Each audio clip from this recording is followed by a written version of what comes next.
नमस्कार, आपका स्वागत है। मैं हूं आपके साथ सुप्रीत सचदेव। बुलेटिन में सबसे पहले बात करते हैं फरीदाबाद की, जहां बने ध्यान कक्ष हरियाणा टूरिज्म ने टूरिस्ट पैलेस के तौर पर मान्यता दी है। इस ध्यान कक्ष के बारे में मेले में दर्शकों को जानकारी भी दी जा रही है। देवेंद्र कौशिक की ये रिपोर्ट देखिए। आधुनिकता के दौर में लगातार इंसान दौड़े जा रहा है, लेकिन कई चीज़ें पीछे छूट रही हैं और वो हैं आत्म शांति। आत्म शांति के लिए किस तरह से आगे बढ़ा जाए, इसको लेकर हरियाणा टूरिज्म की तरफ से फरीदाबाद में बने एक ध्यान कक्ष को शामिल किया है अपनी वेबसाइट पर। और मैं आपको दिखा दूं तो ये देखिए, हरियाणा टूरिज्म की तरफ से यहाँ एक ये जो सिंबॉलिक आप साफ तौर से देख सकते हैं ध्यान कक्ष का यहाँ लगाया गया है।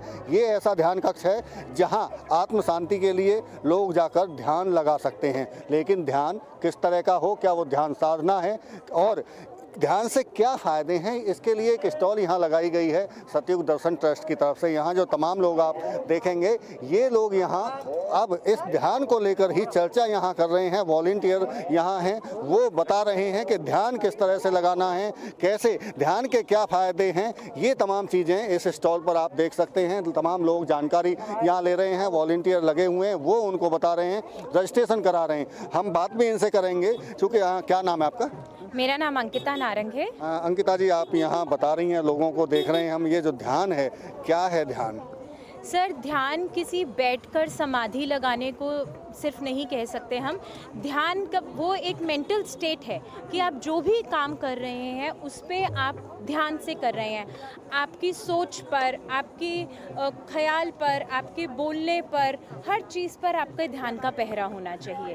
तो वो ध्यान, जब मेरी मेहनत का फल जो मुझे मिल रहा है उसमें संतुष्ट होना सीखेंगे तो इस तरीके से हमारे अंदर संतोष का गुण आएगा। संतोष आएगा तो धैर्य साथ आ जाएगा। हम हर परिस्थिति में धैर्यवान बने रहेंगे, डोलायमान नहीं होंगे।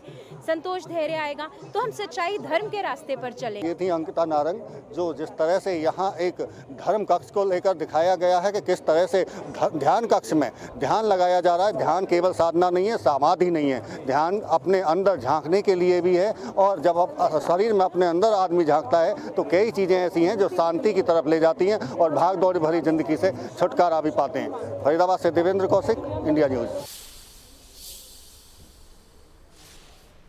पलवल में 23 मार्च को एसपीएस इंटरनेशनल स्कूल में आयोजित शहीदी दिवस एवं नई उड़ान कार्यक्रम किया जाएगा।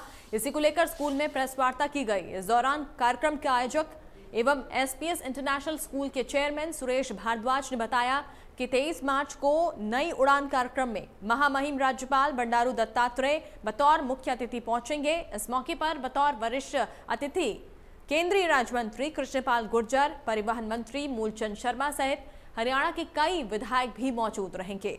उन्होंने बताया कि ये कार्यक्रम आज़ादी का अमृत महोत्सव, एक स्वर्णिम भारत की ओर एवं स्कूल के वार्षिक समारोह का संगम है।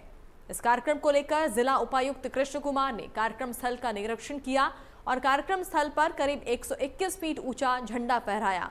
उन्होंने बताया कि महामहिम बंडारू दत्तात्रेय राष्ट्रपति अब्दुल कलाम, सरदार वल्लभ भाई पटेल, जगदीश चंद्र बोस एवं स्वामी विवेकानंद की प्रतिमा का अनावरण करेंगे।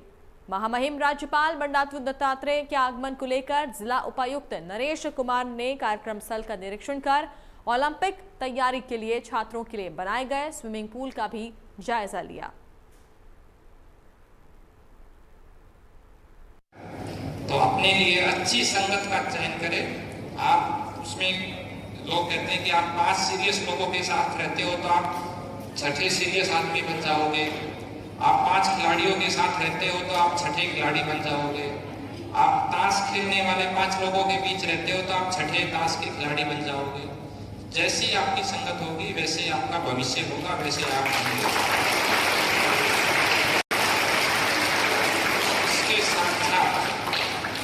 इसके साथ साथ जब हमारा विद्यार्थी जीवन रहता है तो हमें एक भ्रम रहता है कि हमारे पास बहुत टाइम है, समय बहुत है, जो कि गलत है।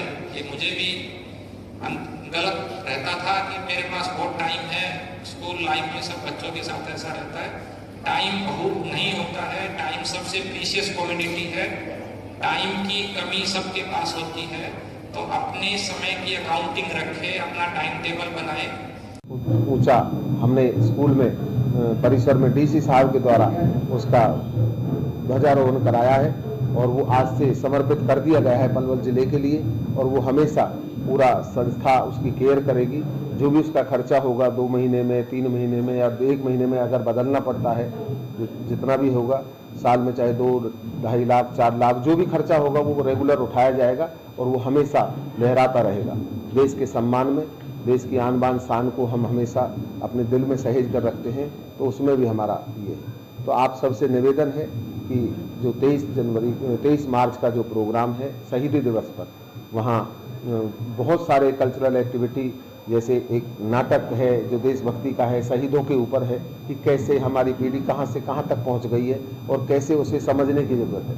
तो मेरा निवेदन आप सबसे है, आप उस दिन भी शिरकत करें।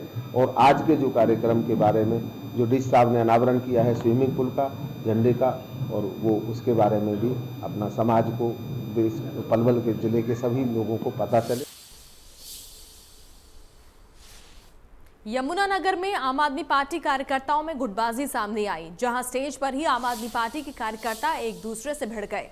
बता दें कि आम आदमी पार्टी के राज्यसभा सांसद और हरियाणा प्रभारी सुशील गुप्ता एक कार्यक्रम में शामिल होने यमुनानगर पहुंचे। जैसे ही सुशील गुप्ता ने स्टेज पर संबोधन शुरू किया तो आम आदमी पार्टी के कार्यकर्ता स्टेज पर ही एक दूसरे के साथ धक्का मुक्की करने लगे। इतना ही नहीं, स्टेज से नीचे उतरने के बाद भी कार्यकर्ता आपस में भिड़ते नजर आए। इसके बाद सुशील गुप्ता को खुद कार्यकर्ताओं को समझाना पड़ा। कार्यकर्ताओं की भिड़ंत के बारे में सुशील गुप्ता ने कहा कि जब परिवार बढ़ता है तो बर्तन बचते ही हैं।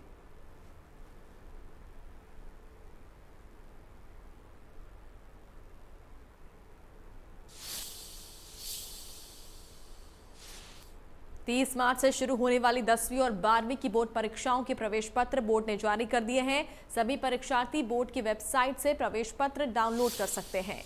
एडमिट कार्ड जारी करते हुए board chairman doctor Jagbir Singh ने बताया कि प्रदेश भर में 10वीं और 12वीं की परीक्षाओं के लिए 1547 परीक्षा केंद्र बनाए गए हैं। वहीं 372 उड़नदस्ते परीक्षाओं के नकल रहित संचालन के लिए बनाए गए हैं।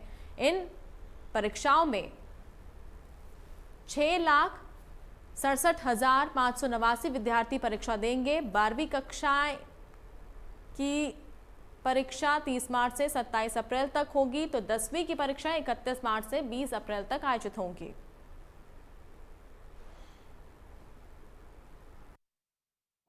इस बार सीनियर सेकेंडरी की परीक्षाएं 30 मार्च से शुरू होकर के 27 अप्रैल तक चलेंगी और 10वीं कक्षा की परीक्षाएं 31 मार्च से लेकर के 20 अप्रैल तक संचालित की जाएंगी। परीक्षाओं का समय दोपहर 12:30 बजे से 3 बजे तक रखा गया है। प्रत्येक विद्यार्थी को आधा घंटा पहले आना अनिवार्य है।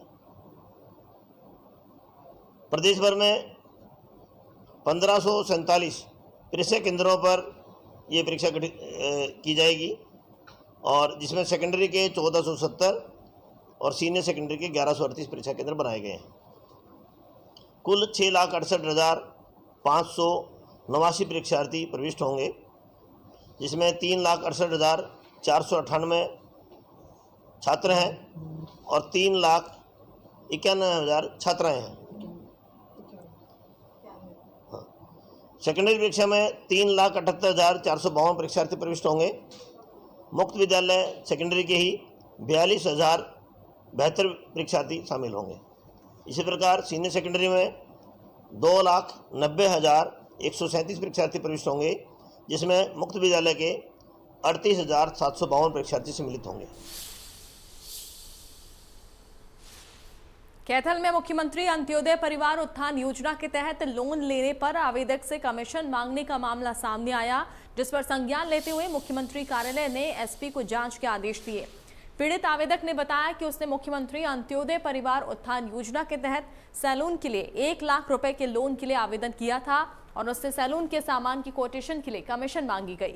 मामले का खुलासा तब हुआ जब मुख्यमंत्री कार्यालय ने आवेदक को फोन किया और पूछा कि आवेदक लोन क्यों नहीं लेना चाहता है। तो आवेदन वीरेंद्र कुमार ने सीएमओ को बताया कि वो लोन लेना चाहता है, लेकिन उससे सामान की कोटेशन के लिए कमीशन मांगी जा रही है। इसके बाद सीएमओ ने एसपी मकसूद अहमद को फोन किया और मामले की जांच के लिए कहा। मुख्यमंत्री कार्यालय से जांच के आदेश मिलने के बाद एसपी ने जांच तो कमीशनखोरी के आरोप सही मिले और ऐसे में एसपी ने पहला मामला होते हुए कमीशन मांगने वाले एजेंट को चेतावनी देकर छोड़ दिया और कहा कि किसी भी योजना में कमीशनखोरी बर्दाश्त नहीं की जाएगी। सर, मैंने अंत्योदय परिवार उत्थान योजना के तहत है ना लोन के लिए फॉर्म अप्लाई किया था और उसमें मेरे पास सीएम की तरफ से कॉल आई है कि आपने लोन के लिए अप्लाई किया था तो आपका लोन क्यों नहीं मिला है सर। तो मैंने सर उसमें उनको बोला कि सर मैं कोटेशन वगैरह के लिए गया था, कैथल आया था, कैथल कोटेशन के में जो कोटेशन देनी होती है ना उसमें जो 10% का सिस्टम होता है ना सर, वो उसको मैं कमीशन समझ गया था जो उनको देना होता है। तो बिल कटती है तो जीएसटी वगैरह कटती है जो, तो उसको कमीशन समझ गया था। तो उसमें मैं थोड़ा कंफ्यूज हो गया था, तो मैंने पता नहीं था, मना कर दिया। तो मैं लोन नहीं लेता है यार, इतना खर्चा आता है इसमें, तो लोन लेने का क्या फ़ायदा है। तो फिर मुख्यमंत्री जी ने ऊपर से कॉल की थी। तो हमारे पास एक हमारे यहाँ के कलायत के किसान एक वो हैं जो कि नाई का काम करते हैं, उन्होंने इसमें लोन के लिए अप्लाई वो करना चाह रहे थे। तो उन्हें जब पता चला कि भाई लोन के लिए अप्लाई करना होता है तो उसके लिए कोटेशन की आवश्यकता होती है, तो वो अपने सामान जो भी खरीदना चाहते थे रोज़गार अपना चलाने के लिए, उसके लिए उन्होंने कोटेशन के लिए यहाँ पे कैथल में जो सप्लायर हैं उनसे संपर्क किया, तो उनसे उसमें कमीशन की मांग की गई। और जब ये बात उसके बाद उन्हें लगा कि अगर मैं कमीशन ही दूंगा तो फिर मेरे पास में जो वैसे ही मुझे 1 लाख का लोन मिलेगा तो मैं कमीशन कहाँ से दूंगा, जब पहले से कोई गरीब है उसको इस तरह से कमीशन देना पड़ेगा। तो इसके लिए उन्होंने ये बात हमें इन्फॉर्म करी। तो ये बात माननीय मुख्यमंत्री जी के संज्ञान में आई और माननीय मुख्यमंत्री जी ने इसमें स्वयं संज्ञान लेते हुए उन्होंने उनसे भी बात करी जो कंप्लेनेंट है। फतेहाबाद में किसानों ने एमएसपी सहित विभिन्न मांगों को लेकर संयुक्त किसान मोर्चा के आह्वान पर प्रदर्शन किया। किसानों ने मांग को लेकर फतेहाबाद प्रशासन को एमएसपी को लागू करने, लखीमपुर कांड में न्याय देने और आरोपियों की जमानत याचिका को रद्द करने सहित कई मांगों को लेकर राष्ट्रपति के नाम ज्ञापन सौंपा। किसानों ने सरकार से आरोप लगाते हुए कहा कि सरकार और किसानों में जो बात हुई थी उसे सरकार अब लागू नहीं कर रही, इसलिए किसानों में रोष फैला हुआ है।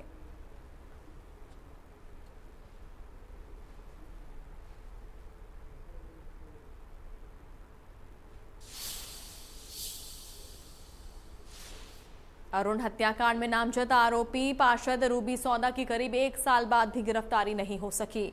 2 बार कोर्ट ने गिरफ्तारी वारंट जारी किए बावजूद आरोपी को पुलिस पकड़ नहीं सकी। अलबत्ता पुलिस ने कोर्ट से रूबी सौदा का लाई डिटेक्टर टेस्ट करवाने की अनुमति अर्जी जरूर दे दी है और इस प्रकरण में अब पुलिस की कार्यप्रणाली पर भी सवाल उठने लगे हैं।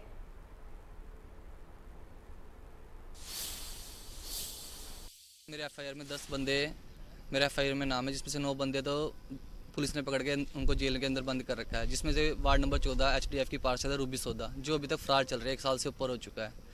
तो बस मेरी यही मांग है कि रूबी सौदा को अरेस्ट किया जाए। और मैं इस रूबी के चक्कर में कहीं ऊपर तक एप्लीकेशन दे चुका हूँ, मंत्री साहब से मिल चुका हूँ, चंडीगढ़ हेडक्वार्टर पुलिस वहाँ पे भी एप्लीकेशन दे चुका हूँ, एसपी साहब से मिल चुका हूँ, मेरी कोई भी मदद नहीं कर रहा है। बल्कि आज मैं रेनू फुलिया जी से मिला, कमिश्नर हैं जो, वहाँ पर उसकी मीटिंग थी आज, तो मीटिंग में प्रेजेंट हुई।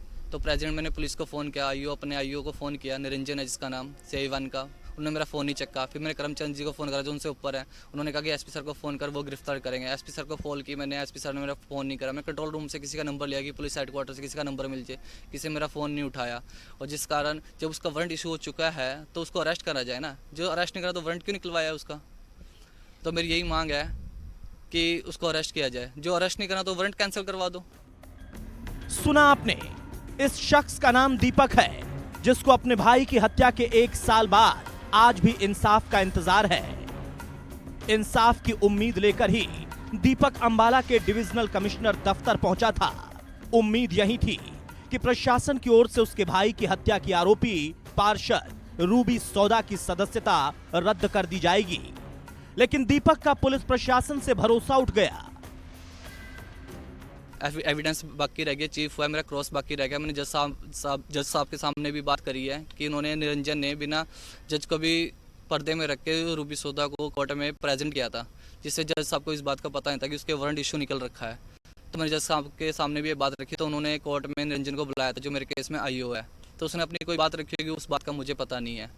तो बस अब जब उसके वारंट इशू हो चुके हैं तो उसको अरेस्ट भी करो ना। आज मैंने अपनी आंखों से देखा, वो सरेआम घूम रही है, ऐसे घूम रही है जैसे कि कि उसका कुछ किया ही नहीं है, उसका कोई बाल विभाग का नहीं हुआ, प्रशासन उसका फुल सपोर्ट कर रहा है। आज मैंने खुद देखा प्रशासन पूरा सपोर्ट कर रहा है, कानून भी उसकी पूरी सपोर्ट कर रहा है। दरअसल पार्षद रूबी सौदा, जिस पर अंबाला के वार्ड 14 की जनता ने भरोसा जताया, सिर आंखों पर बिठाया और अपना कीमती वोट देकर पार्षद चुना, लेकिन लगता है कि कुर्सी की हनक मैडम को ऐसी चढ़ी कि अपने इलाके के ही युवक की हत्या मामले में नाम शामिल हो गया। 16 फरवरी 2021 की वारदात है, जब अंबाला के गोवर्धन नगर इलाके में अरुण नाम के एक युवक की पीट कर हत्या कर दी गई। परिवार वालों की शिकायत पर पुलिस ने पार्षद रूबी सौदा समेत 10 लोगों के खिलाफ मामला दर्ज किया। 9 आरोपियों को पुलिस गिरफ्तार कर चुकी है, लेकिन 1 साल से ज्यादा का वक्त बीतने के बाद भी पार्षद रूबी सौदा की गिरफ्तारी नहीं कर पाए। हाँ जी, लाइफ डाइट उन्होंने खुद मांगा है जी, मैं भी उसके लिए एग्री हूँ, कोई बात नहीं कराओ, लेकिन इतनी जल्दी कोई इतना टाइम को, 1 साल तो वैसे मेरे केस को हो गया जिससे फरार चल रहा है। अब 1 साल बाद टेस्ट होगा, हिसाब से फरार चलती रहेगी वो। अरुण के परिवार वालों ने अंबाला पुलिस की कार्यशैली पर भी सवाल उठाए हैं। इंसाफ की आस में अब हरियाणा से केस ट्रांसफर करने की गुहार लगाई जा रही है। अंबाला से अमन Kapoor, India news, Haryana.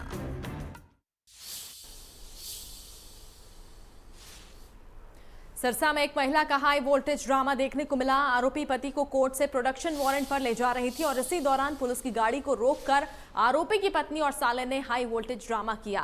Police वाहन के आगे मोटरसाइकिल लगाकर उससे रुकवा लिया और चाबी भी तोड़ दी। महिला ने कार के शीशे खोलकर हाथ ड्राइवर साइड में फंसा दिया। पुलिस कार्रवाई को बाधित किया। महिला का हाई वोल्टेज ड्रामा लगभग 1 घंटे तक चलता रहा। सूचना मिलने के बाद शहर थाना पुलिस की टीम मौके पर पहुंची और महिला और उसके भाई को साथ ले गई। ड्रामा करने वाली महिला ने आरोप लगाया कि पुलिसकर्मियों ने प्रोडक्शन वारंट के दौरान टॉर्चर नहीं करने के एवज में रिश्वत की मांग की थी। इसलिए सब इंस्पेक्टर अजय सिंह ने खुद के मोबाइल से संपर्क करवाया और उसे सांगवान चौक बुलाया था। उसने इस मामले में उचित कार्रवाई की मांग की है। वहीं पुलिस का कहना है कि महिला और उसके भाई ने पुलिस कार के आगे मोटरसाइकिल लगा दी और कार की चाबी तोड़ दी। अपराधी को भगा ले जाने की कोशिश की गई।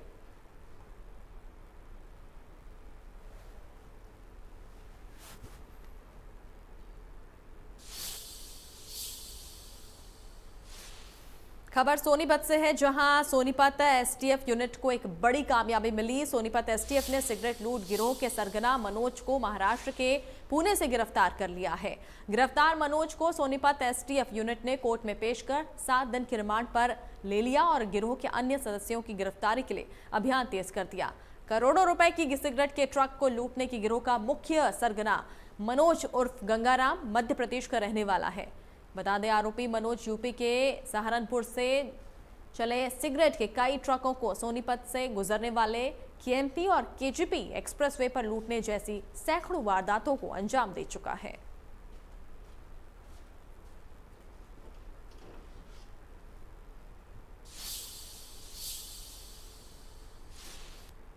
करनाल भ्रष्टाचार के आरोपों में घिरे तहसीलदार राजबख्श को 6 दिन की पुलिस रिमांड के बाद कोर्ट में पेश किया गया। तहसीलदार पर रजिस्ट्रियों में फर्जीवाड़े के आरोप लगे हैं। रिश्वतखोरी के जरिए करोड़ों की संपत्ति अर्जित किए जाने की बात सामने आई। 6 दिन के रिमांड के बाद कोर्ट ने आरोपी तहसीलदार को न्यायिक हिरासत में भेज दिया है।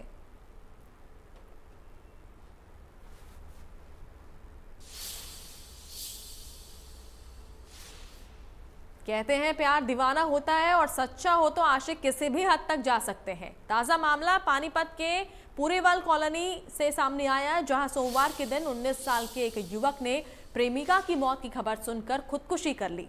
परिजनों के मुताबिक युवक यूपी के फर्रुखाबाद जिले का रहने वाला था और वो अपने गांव के ही रहने वाली एक लड़की से प्यार करता था, लेकिन रविवार को उसकी प्रेमिका ने खुदकुशी कर ली। इसके बाद जब युवक ने प्रेमिका की मौत की खबर सुनी तो उसने भी फांसी लगाकर खुदकुशी कर ली। सूचना पाकर मौके पर पहुंची स्थानीय पुलिस युवक को सिविल अस्पताल लेकर गई, जहां युवक की मौत हो गई।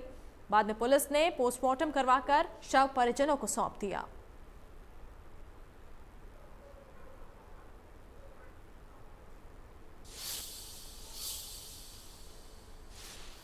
गुरुग्राम पुलिस ने शातिर चोर गिरोह का आज पर्दाफाश किया। ये गिरोह फैक्ट्रियों और खाली पड़े मकानों को निशाना बनाकर वहां चोरी की वारदात को अंजाम देते थे।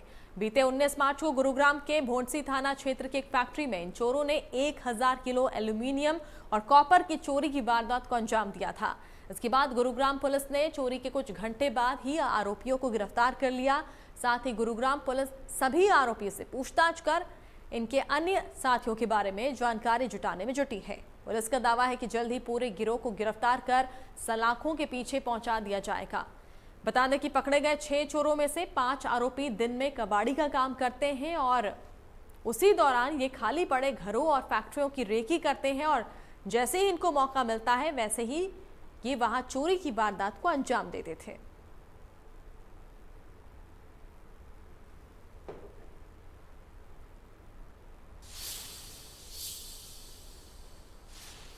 तो खबरों में फिलहाल इतना ही। दीजिए इजाजत। नमस्कार।